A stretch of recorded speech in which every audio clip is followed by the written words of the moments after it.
안녕하십니까. 관리번호 87번입니다. 수업 시간 시작하겠습니다. 자, 여러분, 오늘은 한국 문화의 개념과 범위를 이해하는 그리고 한국 문화의 성격에 대해서 배워보는 시간을 가질 거예요. 우리가 저번 시간에는 송민구, 그리고 정육사, 그리고 자술 이 세 가지 문학 작품에 대해서 배워봤는데 단순히 배워봤나요? 아니죠. 시적 상황과 그리고 화자의 정서 태도 이 두 가지 축을 기준으로 우리가 배워봤는데 오늘은 이렇게 배워본 것을 토대로 한국 문학의 전통과 특징 그리고 개념과 범위를 알아보는 그러니까 한국 문학의 전체를 아우르는 시간을 가져볼 거예요. 그래서 오늘 학습 목표 적어볼 테니까 같이 읽고 오늘 어떤 걸 배워보는지 알아보는 시간을 가져보도록 합시다. 자, 첫 번째 학습 목표는 한국 문학의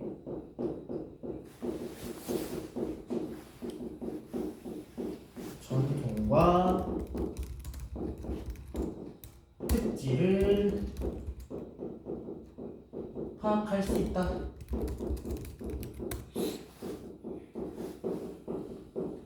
그리고 전통과 특질에 국한되지 않고 한국 문학의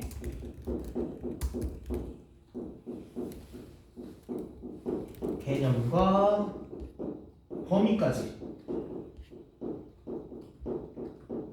이해할 수 있다.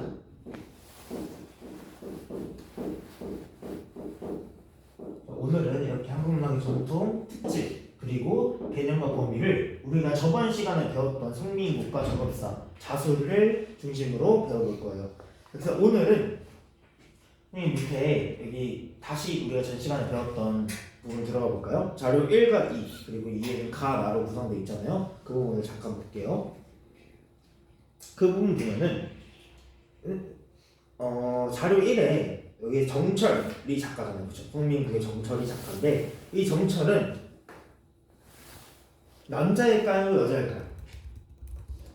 당연히 남자겠죠. 왜냐하면 우리가 전 시간에 했듯이 또 밑에 별표하고 나와 있듯이 작가인 정철이 당쟁으로 탄핵을 받아서 관직에 물러나 있을 때 임금을 그리워하는 마음을 담아서 지어져 있다라고 했어요. 그쵸? 그러니까 작가는 남자예요. 그런데 시적 화자는 어땠을까요? 우리가 저번 시간에 같이 찾아봤는데 시적 화자는 네 여자입니다. 여성 화자가 지금 이 작품에 드러나 있어요. 그렇다는 거는 그러면 왜 그렇게 했을까요? 왜? 굳이 왜 여성 화자를 자기는 남자인데 왜 여성 화자를 불러들여서 이런 시적 상황을 설정했을까요? 되게 어리둥절하는 표정들인데 그쵸? 그 이유는 자신이 말하고자 하는 말을 더 효과적이고 섬세하게 표현하기 위해서 그런 거예요. 그러니까 이 정철은 여기 보듯이 당장으로 탄핵을 받아서 내려갔잖아요. 그런데 임금에게 하고 싶은 말은 자신을 다시 등용하라, 불러줘라, 혹은 억울함이 있다거나 이런 등의 내용 등을 작가와 임금의 관계를 이제 여성 화자와 그리워하는 임의 관계로 빗대어서 표현을 한 거라고 볼 수 있겠네요. 그쵸? 그러면 우리가 이런 것을 이제 미인사 혹은 충신 연주지사라고 부르는데 이런 것을 개념을 선생님 한번 써보겠습니다. 충신 연주지사라고 하는데 이 충신 연주지사의 개념은 바로 시적 화자를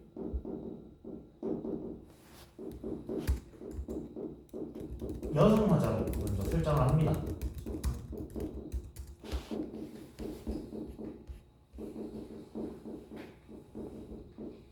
그런데 작가는 정철, 그러니까 남자였죠. 그런 설정하고 임금에 대한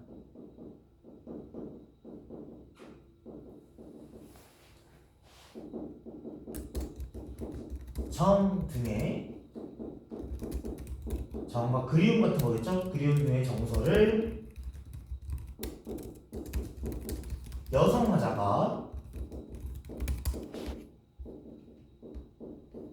그리운 그리고 떨어져 있는 님을 노래하는 상황과 빗대어서 표현한 겁니다. 빗대어 표현.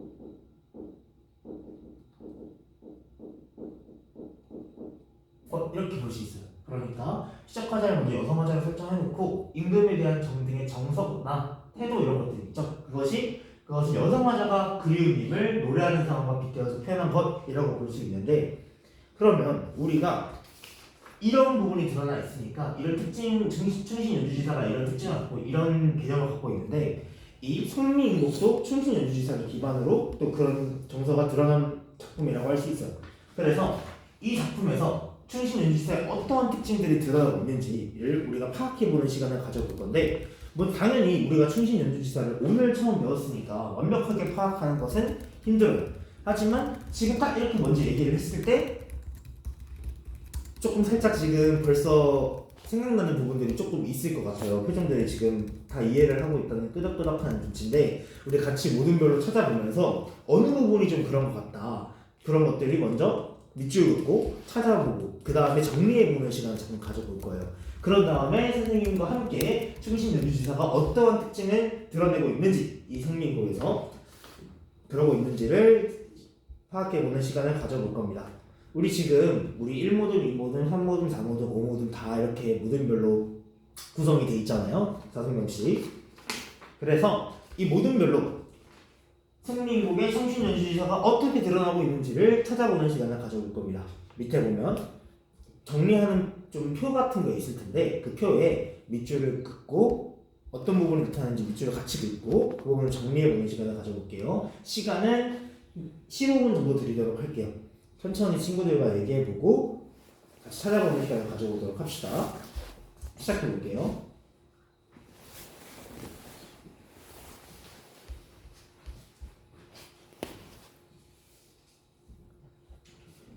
충신연주지사라는 말만 듣고 되게 어려운 것 같아서 잘 모르겠거든요.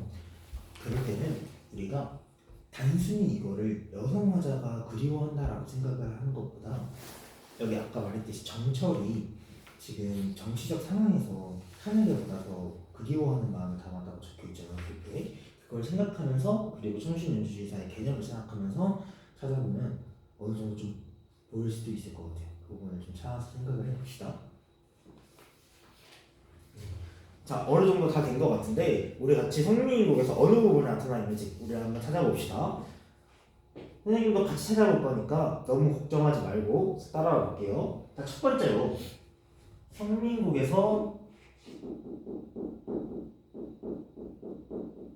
충신연주지사가 어떻게 드러나는지를 첫 번째 특징은 바로 많은 사람들이 얘기해 줬듯이 여성 화자가 드러난다.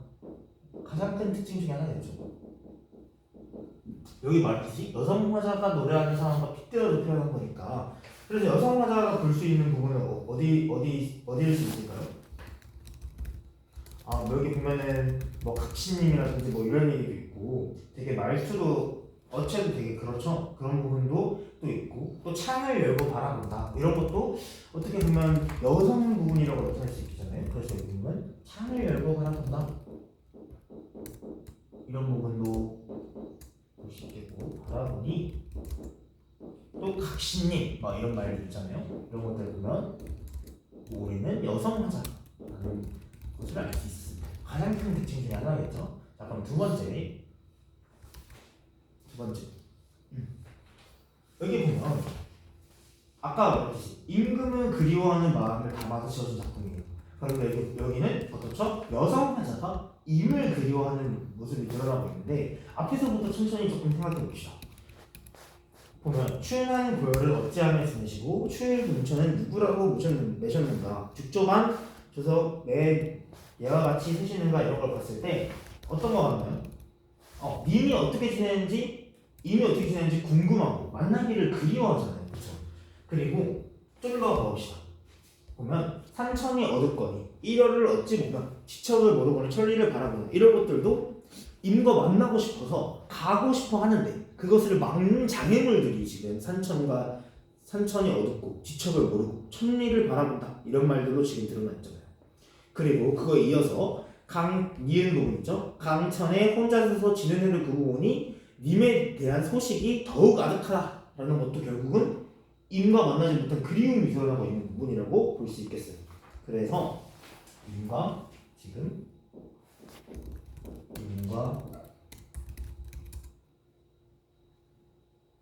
인과 만나고 싶지만 만날 수 없는 상황. 그러니까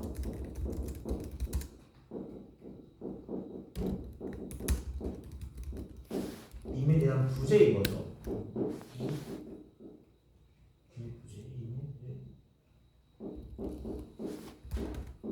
가 시적 상황이 드러나고 있고, 그래서 지금 보면 최종적으로 어떤 말을 하고 있죠? 시적하다가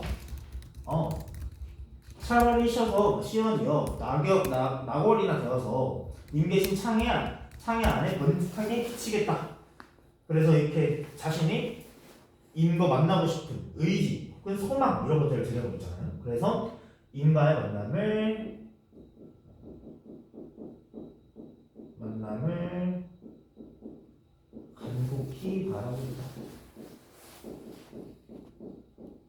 실질적으로 이런 부분이 드러나고 있어요. 그래서 이렇게 성리인국 속에는 충신 연주사의 특징들이 드러나는데, 사실은 그 부분의 핵심은 여성 화자가 설정되어 있다는 거, 그리고 자신의 처지를 여성 화자에 빗대어서 표현하고 있다는 거, 이런 것들을 보고 확인해 볼 수 있었어요. 자, 그러면 여기서 그치지 않고 우리가 전 시간에 정읍사, 자술, 성리인국을 모두 배웠잖아요, 그렇죠? 그리고 각각의 시적 상황과 정서, 태도도 함께 배워봤어요, 그렇죠? 네. 그런데 그러면 각각의 공통점이 있다, 혹은 각각의 어떤 비교되는 점이 있다는 거 혹시 생각해 볼 수 있나요? 네, 처음 생각해 봤죠? 여기서 공통점을 좀 떠올릴 수 있는데, 우리 성리인국과 함께 성리인국, 정읍사, 그리고 자술, 이 세 가지 작품에서 시적 상황도 우리 같이 찾아봤어요. 같이 저번 시간에 찾아봤는데, 자, 어떤 특징이 드러나고 있는 것 같아요? 네, 그쵸. 임의 부재, 임과 떨어져 있는 상황을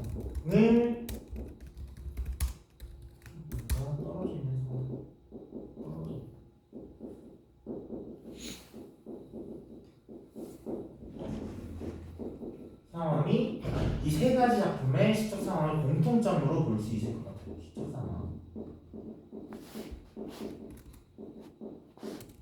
그렇죠. 그러면 그 다음 부분은 정서와 태도 측면에서도 좀 찾아볼 수 있을 것 같은데, 정서와 태도 측면에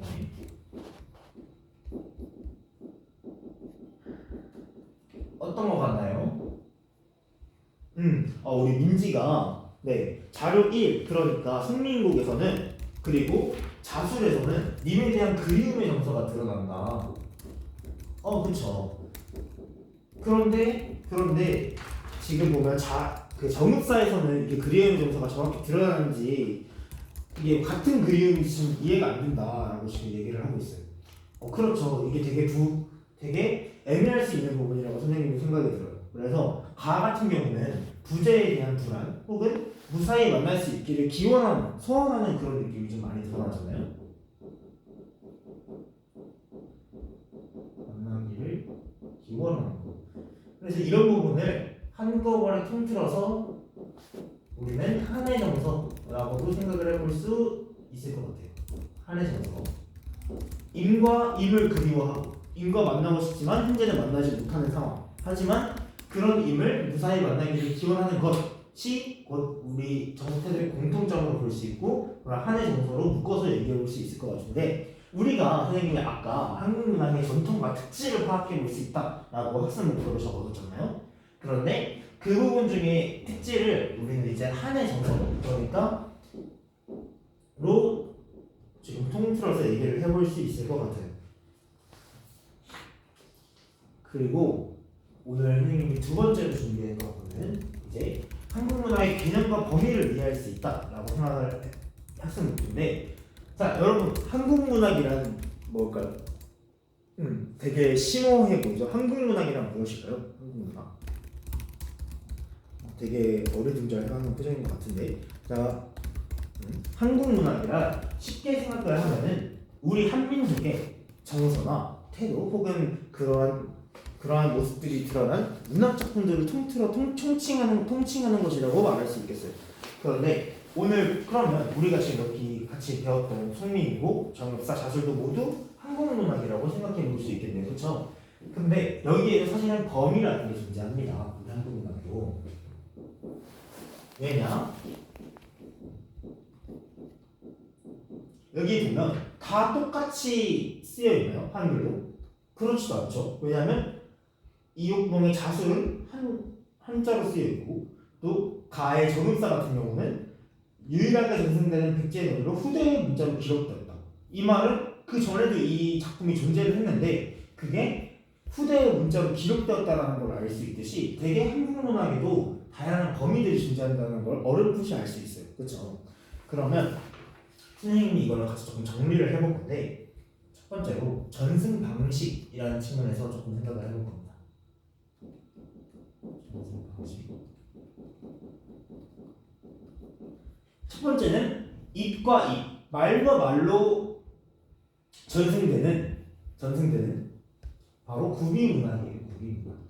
구비문학으로 나타날 수 있겠고 이 구비문학은 아까 말했듯이 입에서 입으로 그리고 후대에 전승되는 문학들을 말하는 건데 우리가 알고 있는 여러 가지 뭐 동화들 같은 것들도 이런 구비문학에 해당된다고 할 수 있어요. 네, 그렇죠. 그 다음은 구비가 됐으니까 이번에는 기록이 되겠죠. 그래서 기록문학, 말에서 말로 하는 구비문학과 글로 쓰는 기록문학이 나타나 있고 이 기록문학을 다시 한번 나타나 볼 수 있을 것 같은데 기록문학은 이제 표기 방식으로 좀 구분해 볼 수 있습니다. 표기 방식. 그래서 그 표기 방식으로는 아까 말했듯이 한자로 쓰일 수 있다. 한자. 그래서 한문문학이라고 볼 수 있는 거고요. 또 한글로 쓰였던 작품들을 이제 국문문학이라고 볼 수 있겠습니다. 그러면 우리가 배웠던 송민국, 정읍사, 자술이 이 각각에서 어느 부분에 드러나는지 이 구비문학, 한문문학, 국문문학의 어느 부분에 들어가는지를 우리가 같이 파악을 해보고 그 이유도 같이 한번 생각해보는 시간을 가져볼게요. 우리 지금 모든 별로 구성되어 있죠? 한 10분 정도 친구들과 얘기해보면서 어느 부분에 저게 들어가는지를 먼저 생각을 해봅시다. 자, 지금 시작해볼게요.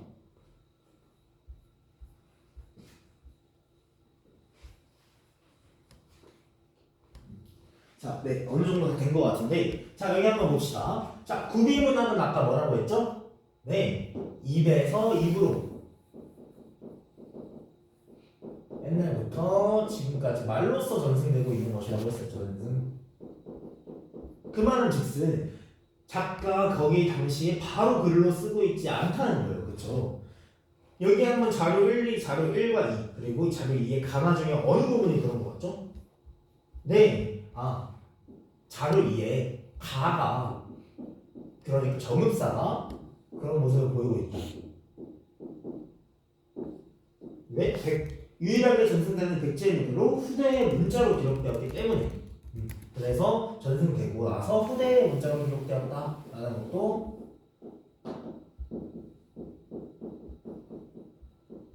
알 수 있겠고요. 자, 그러면 이제 기록문학만 남았는데 기록문학 중에 한자로 쓰인 한문문학은 뭐가 있을까요? 한문문학? 네, 이거 바로 찾을 수 있었죠? 자술입니다. 자술이고 자, 그 다음에 한글로 쓰인 국문문학은 그쵸, 송민이고 그러니까 정철이 당쟁으로 그러니까 조선시대에 탄핵을 받아서 임금을 그리워하는 마음을 담아서 지어진 작품이니까 여기도 그 당시에 쓰인 송민이고 이라고 생각해 볼 수 있겠어요.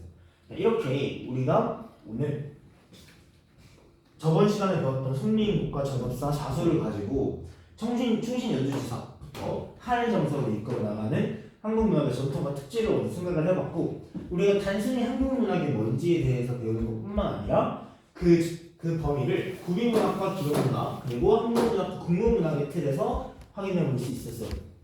그러면 오늘 수업 여기서 마치도록 하겠습니다.